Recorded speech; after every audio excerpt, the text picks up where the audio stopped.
പള്ളിയിൽ പോയിട്ട് നിസ്കരിക്കുന്നത് പോലെ എളുപ്പമുള്ളതല്ല. തെറ്റ് ചെയ്യുന്ന ഒരാളോട് അതരുതേ എന്ന് പറയൽ പള്ളിയിൽ പോയി നിസ്കരിക്കുന്നത് പോലെ എളുപ്പമല്ല.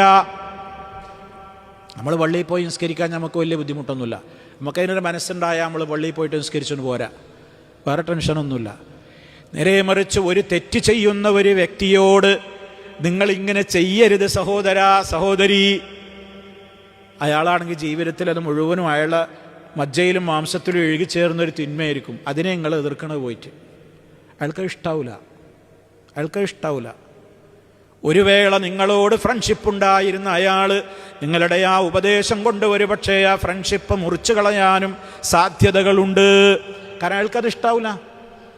എന്നിൽ കാണുന്ന ഒരു ദോഷം മറ്റൊരാൾ ചൂണ്ടിക്കാണിക്കുന്നത് പലപ്പോഴും നമ്മൾ എന്ത് ചെയ്യൂല, ഇഷ്ടപ്പെടൂല, ഉൾക്കൊള്ളാനാവില്ല.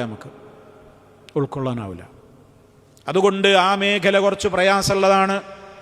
അതുകൊണ്ടാണ് വസിയ്യത്ത്, നല്ല കാര്യങ്ങൾ കൊണ്ട് ഉപദേശിക്കുന്നതിനെ പറ്റി പറഞ്ഞ ഉടനെ തന്നെ അല്ലാഹ് എന്തു പറയുന്നത്, വതവാസൗ ബിസ്സബ്ർ, ക്ഷമ കൊണ്ടും സഹനം കൊണ്ടും പരസ്പരം ഉപദേശിക്കുന്നവരും ഒഴികെ സ്വയം ക്ഷമിക്കാൻ കഴിയണം, സഹിക്കാൻ കഴിയണം.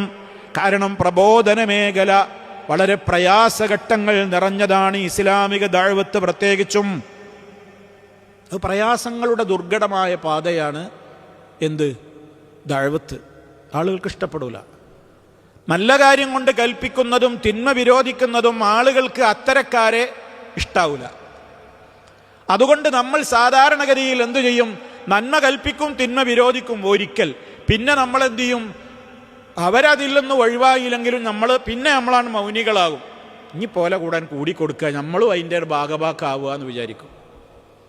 വാസ്തവത്തിൽ എന്താ ഇസ്ലാം പറഞ്ഞത്? അങ്ങനെ ചെയ്യാൻ പാടുണ്ടോ?